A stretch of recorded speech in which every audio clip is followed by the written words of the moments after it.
say it's easy to get rich. Here's what I mean. It's something you can do. But remember what else Jim Rohn said. He said, what's easy to do is also easy not to do. And Jim Rohn said, I took the lesser of two easies, which means I did the easy things that I could do for 5 years, and that's how I became rich. Now, so you think like a rich person, then you talk like a rich person. Do you know you can tell somebody's financial state in life by how they talk? Did you know that? So here's what I mean. When I say talk like a rich person, here's what I mean. When you talk, you must let your words empower your expectations. Most people's words disempower their expectations. What do I mean when I say that? Most people's words disempower their expectations. What does that mean? It means people say things like, oh, I'm such an idiot. I'm not good at this. I'm not good at that. I don't know how to. I can't. I don't understand this. I don't understand that. You must let your words empower your expectations. Because your words are either going to empower your expectations or they're going to disempower your expectations.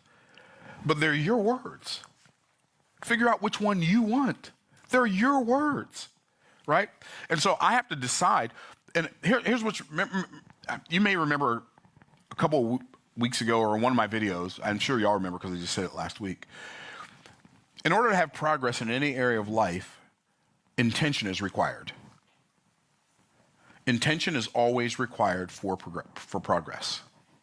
But the only thing that's necessary for digression is neglect. You don't have to intend to make your life worse. All you have to do is not intend to make it better. What? Yeah, that was my collar, actually. So, and I probably shouldn't have worn this collared shirt because, like, when I turn my head now, the cord is scratching on my microphone. Sorry about that on YouTube. Okay, so I'll remember that next time I get ready to put on a collared shirt.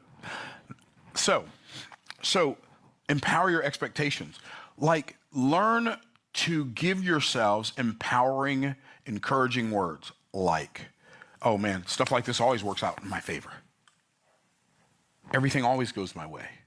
How are you doing? You know what y'all say? Somebody says, how are you doing? You say, I'm above the dirt. Okay, so last week were you below the dirt? How you doing? I'm alive. Rich people don't talk like that. I'm alive. That's one of the reasons I spoke to you. How are you doing? Not too bad. What does that mean? I'm bad, but not too bad. How much worse do you have to be too bad? But we're not even conscious of the fact that this is how we talk. When people ask me how I'm doing, I'm utterly fantastic. Better now that I'm talking to you. How are you? Excellent, as always. Better now that I'm talking to you. And you know what people do? They laugh. I don't know if they're laughing at the fact that I'm excellent or the fact that I said I'm doing better now that I'm talking to them. And some of you say, well, you're not doing better just because you're talking to somebody. Yes, I am.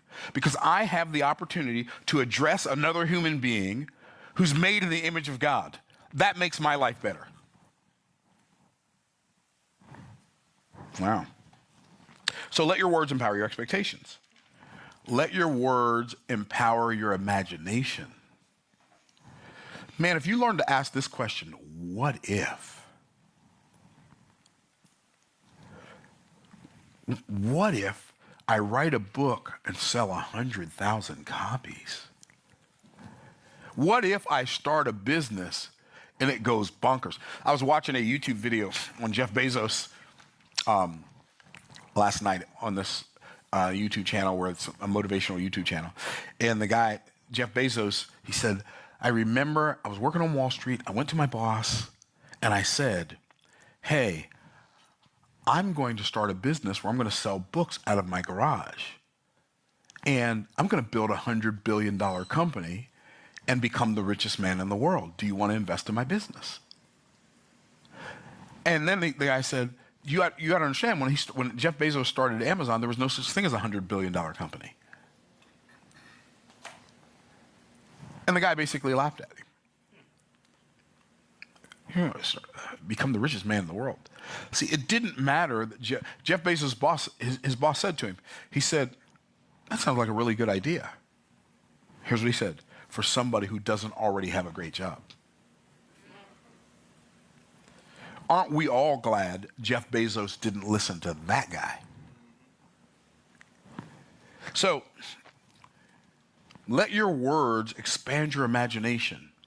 Like, learn to say words that help you clarify the vision that you have for your life so you can more easily step into it.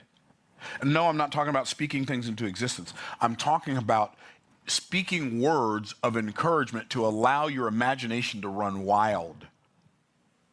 Imagine what it's going to be like to have a business that's successful, that employs people so that they can take care of their families. Imagine what it's going to be like so that you can start a business that solves other people's problems. Imagine what it's going to be like when you have 100,000 subscribers on YouTube. Imagine how awesome it's going to be when you have 1 million subscribers on YouTube. Imagine how awesome it's going to be to build a business that does 7 figures and then 8 figures and then maybe 9 figures. Imagine, like, use words that empower your imagination and cause you to see things bigger than you ever thought you could see things in the past.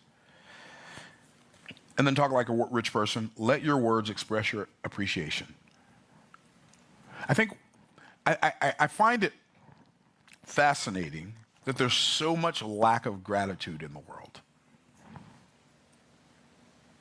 We have so much to be grateful for.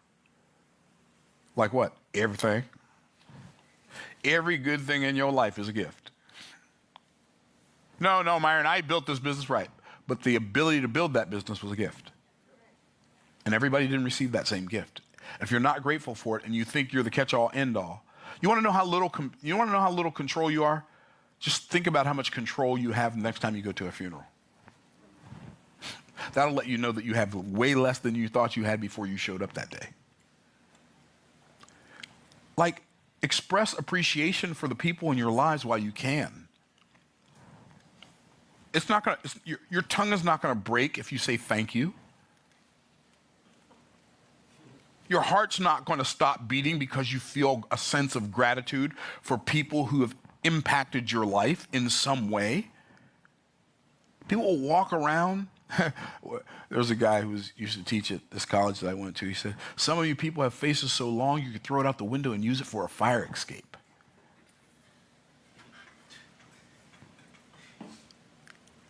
Fire escape, not escape, fire escape.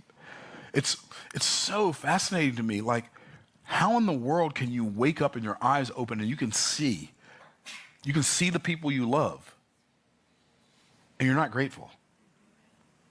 And you can hear the words of the people you love and not grateful, and hear the birds singing in the trees and you're not grateful, and you stand up and your legs work and you're not grateful. There are so many people that don't have legs, so many people that don't have arms, and you're going to walk through life with a bad attitude, with so many gifts, you don't even have time to open them all. Let your words express appreciation to God for all the goodness he's given you, appreciation to all the people in your life. But here's what happens. We get so used to having good things in our lives, we don't say thank you because we don't feel thankful. Can I get a witness?